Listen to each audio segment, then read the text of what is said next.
Fallout Equestria the Chrysalis, Chapter 16, Part 2. If there's one thing the Badlands have going for them, it's the desolation.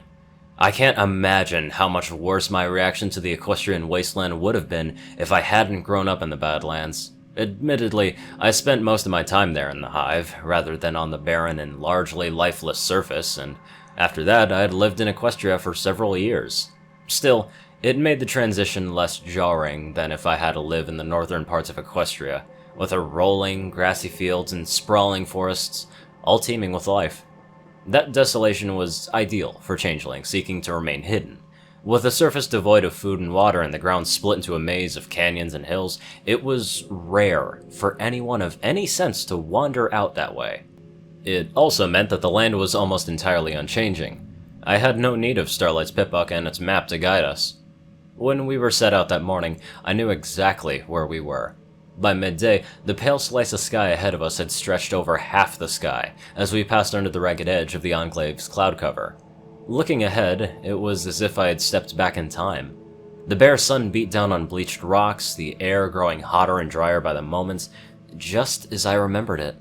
The rugged canyons and valleys we followed led up between sheer cliffs, leaving plateaus and spires of rocks decorating the land.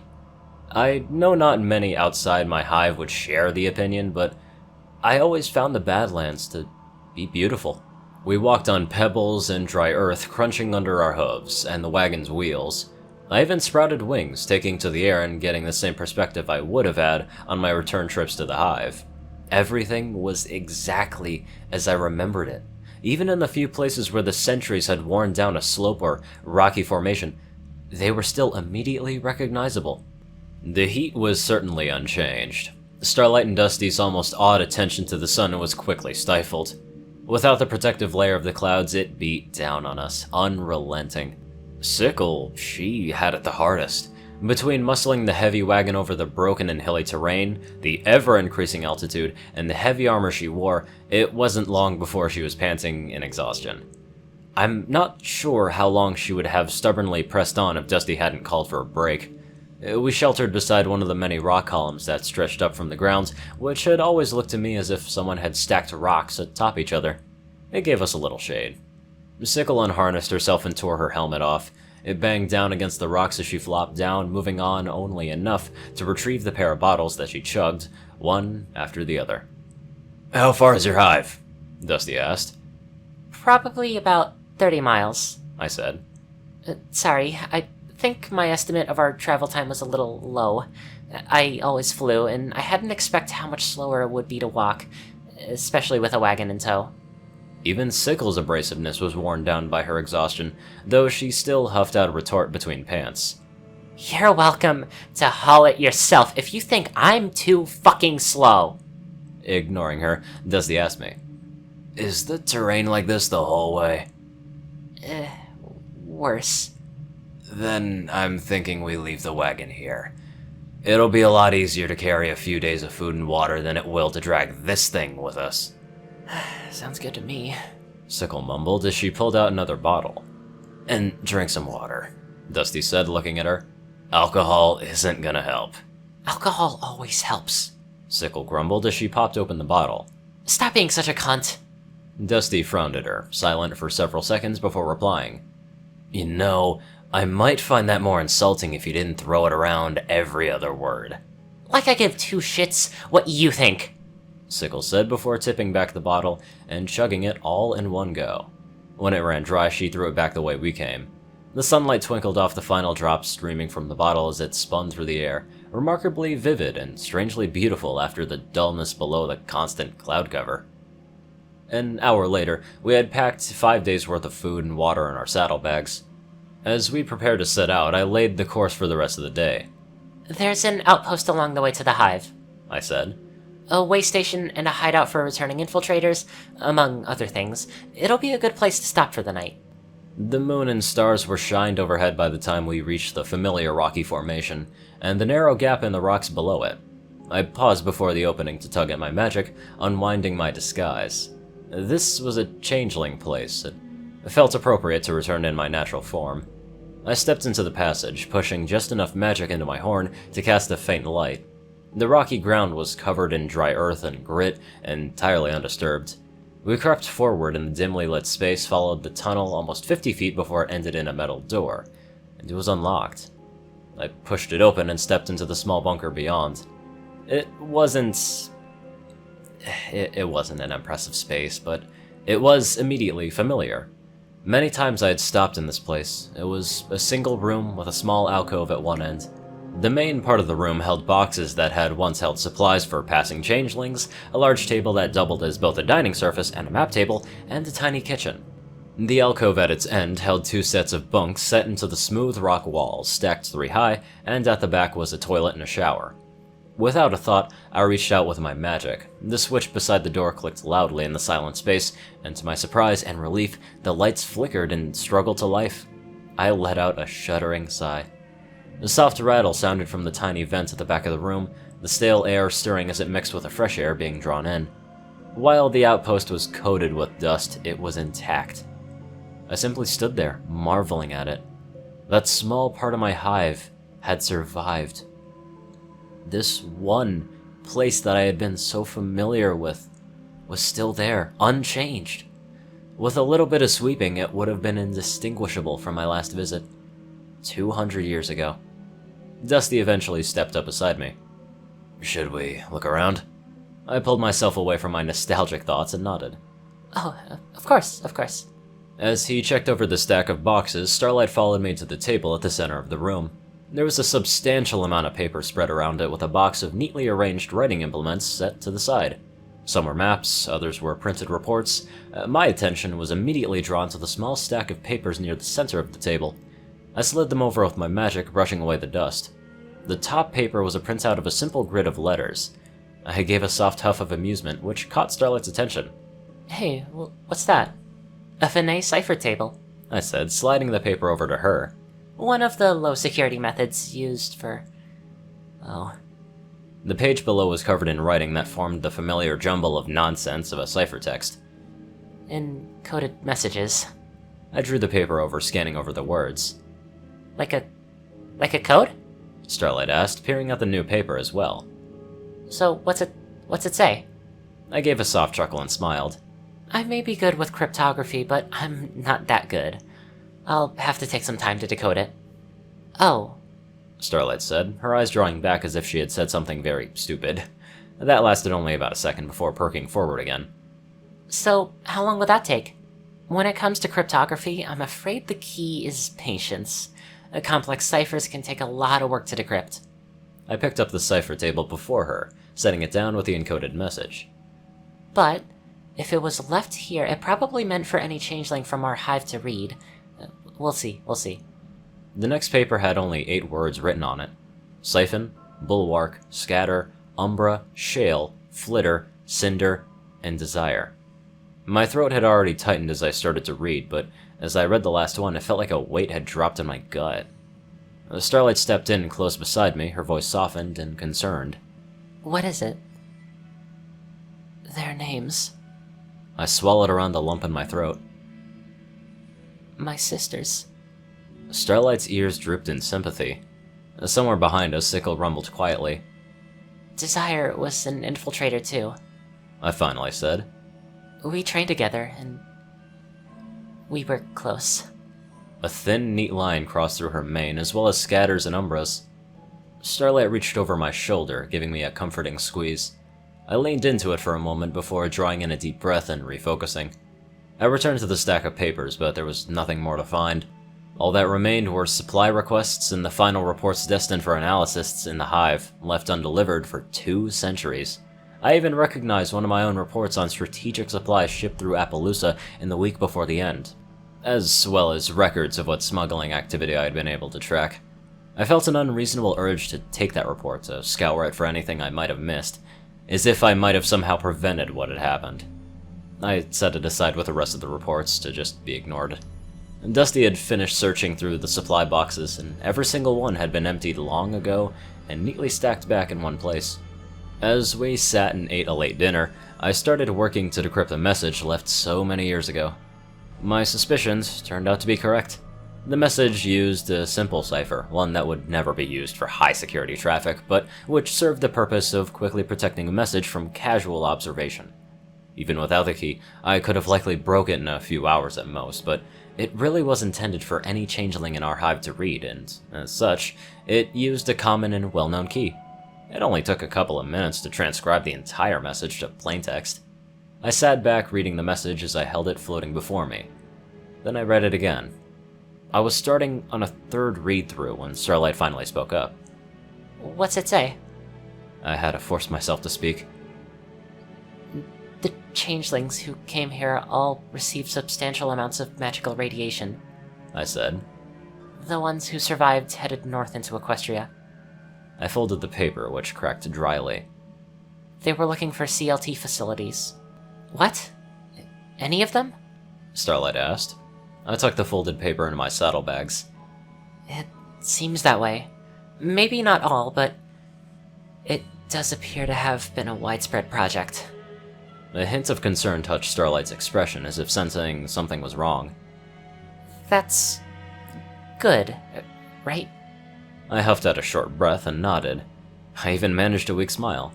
Yes, it means there may still be some of my sisters out there, waiting. I settled in with my own, as yet untouched food. Starlight finished eating well before I did, and she sat awkwardly for almost a minute before speaking up again. You keep using the word sister a lot. How many sisters did you have? I shrugged weakly and spoke around a soggy bite of limp canned hay. Almost the whole hive. When her eyes widened in surprise, I added, The queen laid all our eggs. It's just how changelings are. Even the few that weren't laid by her were treated as sisters. Dusty had a questioning look, but remained silent. I suspect Starlight's next question was the same on his mind. No brothers? No, I said. We don't really have any use for males. Dusty's expression had turned skeptical, but he only managed a cautious, before I continued. That isn't an expression of bigotry, I said. It's biology. Ponies have only small differences between the sexes, but male changelings are very limited compared to females. Different biological castes. The only reason male changelings are even a thing is to ensure the queen can be fertilized. I shrugged. But seeing as female changelings can shapeshift to change sex, there isn't any reason for a healthy hive to produce males. That just seemed to make Dusty even more uneasy. So, what do you do with male, hatchlings? Nymphs. I corrected. And we just don't have any. Fertilized eggs are always female. Sickle cut in with a chuckle. Oh, sure. And you get all bitchy whenever I start talking about sex. I'm not talking about sex, I said, casting a flat glare her way. I'm talking about reproduction. Of all the ponies in the room, I would think you would be particularly clear on the distinction between the two. Oh, ouch, Sickle said, chuckling some more. Whimper grew a bit of a spine under that shell. She then stopped and blinked. Wait, do bugs even have spines? I looked away from her, returning to the previous conversation. Anyway, yes, pretty much any changeling in the hive could be considered my sister, even if it isn't quite biologically true. It's not quite like a pony family, but... I trailed off, remaining silent for several seconds. They all waited patiently until I spoke again. But I guess it kind of is. At least it was in my hive. We do anything for our sisters, even if we'd never even met before. There were a few silent nods, and after a short moment of contemplation, I returned to my food. We were about ready to settle in for the night when Starlight looked to the back of the alcove. Do you think those showers work? I shrugged. The outpost still has power, so... maybe? A thought struck me, and I frowned. But the catchment hasn't been cleaned or maintained in 200 years. I doubt it's safe to drink. As long as it's not radioactive, that should be fine, Starlight said as she walked over. I don't need a drink, I want to feel clean for a change. She stood to the side, reaching out with her magic to turn the faucet handle. A deep rattling groan sounded from somewhere below, and she quickly turned the handle back. Well, that's normal. I said, smiling at the knowledge that the outpost was largely functional. This place wouldn't get used for weeks at a time, and the water always drained from the pipes. You just have to let it run for a bit. She nodded and turned the handle again. Again, the rattling groan started up, growing louder, and Starlight jumped back when the first explosive sputter of water burst from the shower head, followed a second later by another, and rapidly grew into a steady spray marred by only the occasional hiccuping sputter. The water was murky and brown with the first few sprays, but was already lightning by the time the flow had stabilized.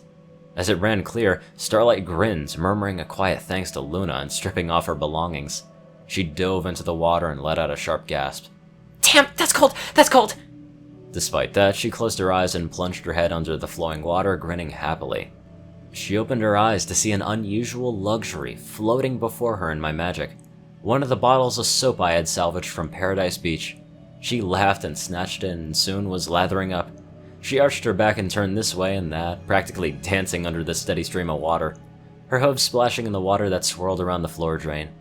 The rest of us sat back, unable to help smiling at the simple pleasure and enthusiasm of something that had once been so mundane.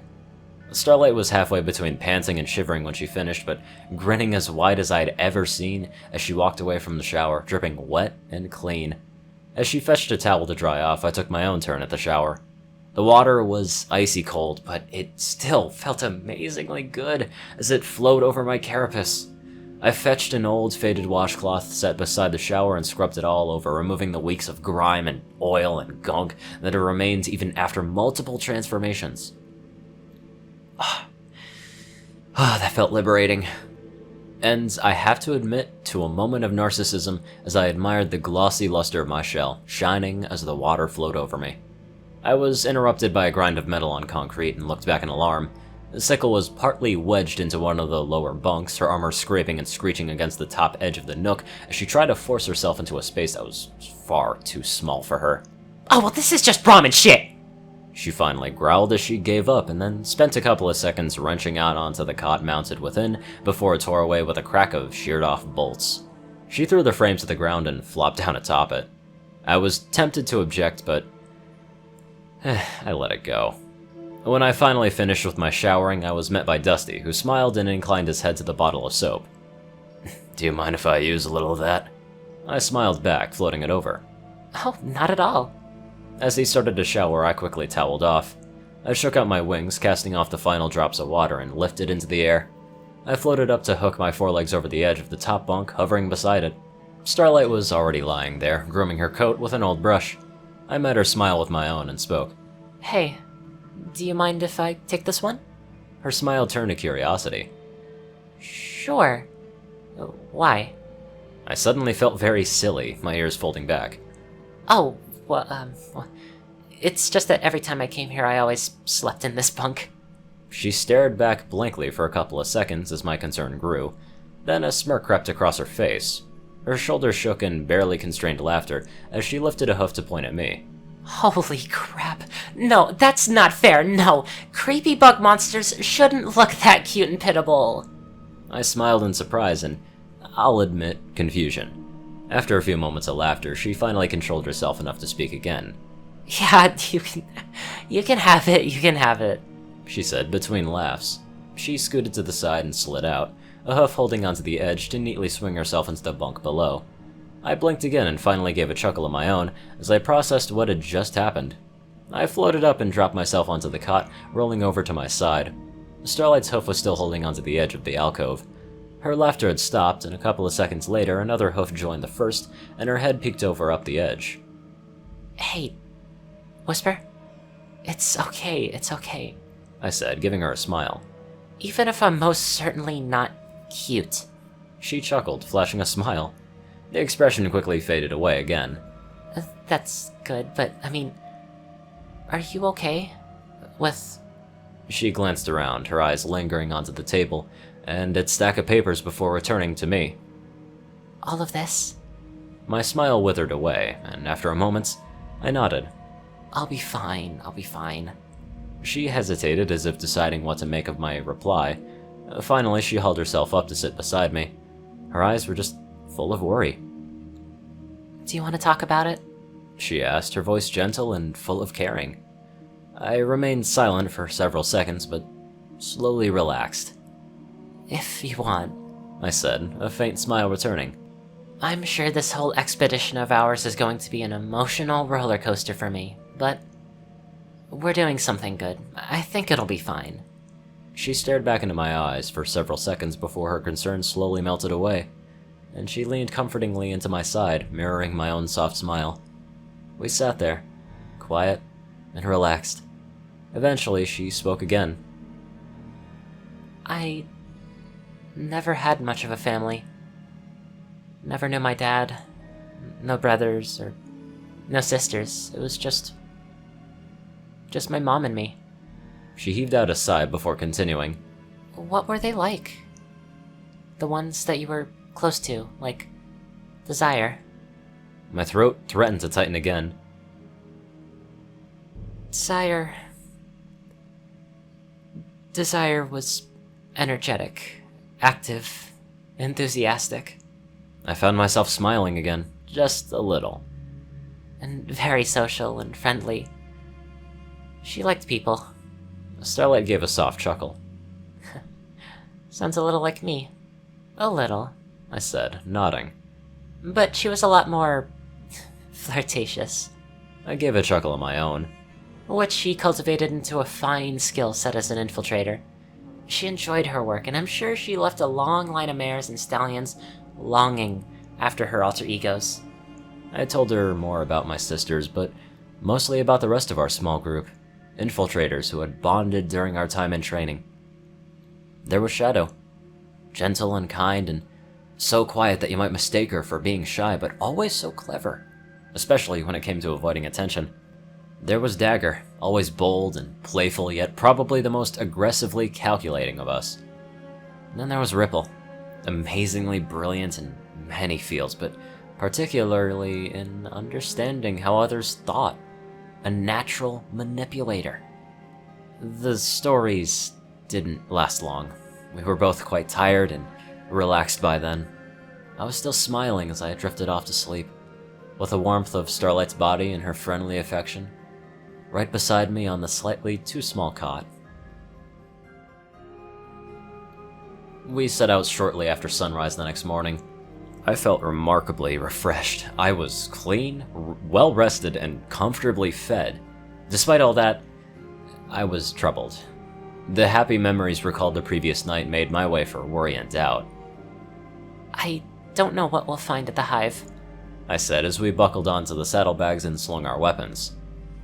I don't even know if there'll even be a hive left. The message mentioned magical radiation, and I know at least one balefire bomb was detonated in the Badlands. I saw the flash. The news had a chilling effect on Starlight and Dusty. If Sickle felt anything at the news, her reaction was hidden under her helm. Why? Dusty asked. Balefire was zebras, right? Why would they bomb a wasteland? To kill the changelings who were helping Equestria, perhaps. I said darkly. Or perhaps one queen wanted to remove a rival and was able to acquire a megaspell through some scheme? Well, that's a terrifying thought, Starlight said. Stealing a megaspell? I shrugged. Why not? My hive did. She gawked at me. Or so the rumors went. I said. It's quite likely we had something to do with Equestria getting information on zebra megaspells. We might have even been the reason they had balefire bombs to test. I don't know for sure. It wasn't really my field. We traveled through the morning and early afternoon, winding our way through narrow canyons as we drew closer. With every step, the tension in my gut grew, as if chewing at my insides.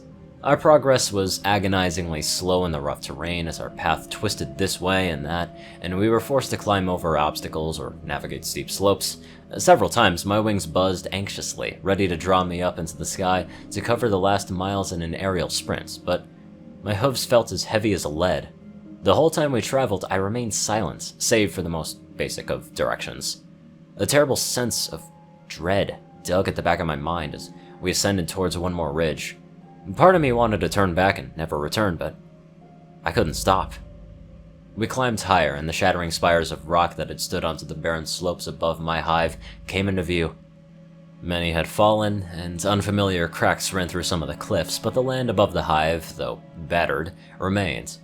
Off to one side, the familiarity of the terrain abruptly ended. Just a mile from my hive, the rocky ridges had been torn away, ancient canyons opening abruptly into a deep crater that had been carved into the rugged terrain. Even in the daylight, wisps of green were faintly visible, flickering and rippling in the depths of the crater, even after all of these years. The balefire bomb detonated frighteningly close to my hive, but it had missed its mark, a mile away, and nestled deep below the rocky surface. My hive waited. We pressed on with a renewed pace. The path to the main entrance was so broken, twisting, and narrow that it was easily overlooked, and wound through difficult terrain intended to make any ground assault nearer impossible. A sheer wall of rock lined one side, while the opposite was a straight drop to the canyon floor, hundreds of feet below. The fallen rocks and crumbling cliff faces made the path even more difficult, forcing my companions to climb over or squeeze around several obstacles. Many sections were passed with me hovering anxiously beside the narrow path, offering a little more support for the rougher sections. Starlight jerked when her pip-buck clicked, quickly snatching it up. A couple more clicks followed a few seconds later. "Wait, what's that?" Dusty asked, ears perking up alertly. Radiation, She said, and letting the pip-buck hang onto its strap again. It let out another lonely click. Dusty frowned, his expression tense. "How bad?" We're fine. She said, giving a playful smirk. Unless you plan on camping out here for the next few months. Finally, we reached a large split into the cliff face, looking like any of the hundreds of other gaps and crevices filling the landscape. The crack was wide, with a relatively flat bottom, as it led back to the cliff face. Unlike the other crevices, which ended after just tens of feet, this one snaked its way back, eventually turning into a tunnel that pierced deep into the stone.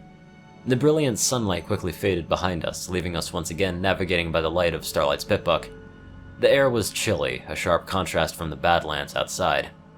The tunnel turned sharply to the side, then doubled back, before abruptly opening into a smooth-walled chamber. The ground simply ended, falling away into a pit that extended far beyond the weak light of the pip-buck, and about 30 feet across. Narrow metal great stairs were bolted to the walls, descending into the darkness in a steep spiral. The small lights that ran along them, normally casting off barely enough light to navigate by, lay dark. We made our way down, the sound of hooves on metal echoing in the stillness, the powerful clanging of sickle-spiked shoes drowning out the groaning of metal caused by our passage, and the occasional click of Starlight's pip-buck. How deep is this? Starlight asked a couple of minutes later. 400 feet. I replied. We should be most of the way there. Finally, we reached the bottom of the shaft. A single wide tunnel led out, and as we stepped into it, Starlight's light illuminated the giant steel cog door. "Huh," Dusty said, a much more subdued reaction than Starlight's. Holy shit. She said. That looks like a stable door. It should. I said, smiling for the first time that day. It was stolen from Stable Tech themselves, with the theft disguised as war profiteering from a corrupt official. I wish I could claim credit for it. I did manage to reroute an entire shipment of concrete and rebar and pin it onto a smuggler who had just died in a firefight with the authorities. I stepped up to the blast door, reaching out to touch the metal surface. It was covered in a thick layer of dust. We already lived undergrounds. It wouldn't take much to turn the hive into a fully functional stable. My hoof slid down, leaving a streak in the dust before settling onto the ground again. We were less than a year from completing the project. I turned away, moving to the access panel beside the door. I lifted the protective cover. Thankfully, the ready light lit up. Beside it, another blinked red, indicating that the door was operating on backup power only. I started pressing keys, typing in a long sequence of numbers. My hoof moved to the large red button at the side. I hovered over it for a long moment, and with a deep, steadying breath, I pressed it. An electric buzz hummed out from the wall, stretching on for several seconds. My stomach did a flip at the loud mechanical thump that emanated from the door, and then, with a shriek of metal scraping against concrete that filled the cavern with a wall of sound, the great door ground its way open. I glanced over to my companions. Sickle had bared her teeth and pawed at the ground, the sound lost behind the scrape of the door. Starlight glanced my way, giving a cautious but reassuring smile. Beyond the door, everything was dark. As it rolled open, the pip-buck's legs spilled across the entryway of the hive, with several overturned trolleys and crates lying scattered about. I caught quick glimpses of the security station, the door machinery, and all the regular sights of the entryway. My attention, however, was immediately drawn to the hall beyond where, just at the edge of the light, movement drew my eye, and I froze. Stepping from around the corner was the only thing I hadn't dared to hope for. A changeling. She stopped, head turned to stare at us, one pale eye reflecting the green light, and to my sinking horror I realized the other eye was nothing but a vacant pit. The changeling's jaw hung askew, the entire plate of her cheeks shattered and caved in. Her wings lifted, revealing the tattered ribbons that remained. Her carapace was dull and pitted. The blast door thumped loudly as it came to rest, followed immediately by the walking husk's clicking, rattling cry, and the dozens, hundreds of cries that answered it. And there was a shout, a hoof shoved against my chest. I stumbled and staggered back, my hind legs gave out and fell to my haunches. Then the sound of gunfire tore through the air, echoing through the halls of my dead hive. What a twist of a story. Anyway, I'd like to give a big shout out to my very, very kind donators. Yoshi Super Saiyan 2, Peter Coulthard, Nicholas Springthorpe, Dospo, David D. Sanchez, Dwight Cornel, Gagi, Starlight Glimmer, Trey, Pokekillerzach, SoulDragon, Britton, and Joe Pearce. Thank you all very much for watching this video, and I'll see you all in the next one.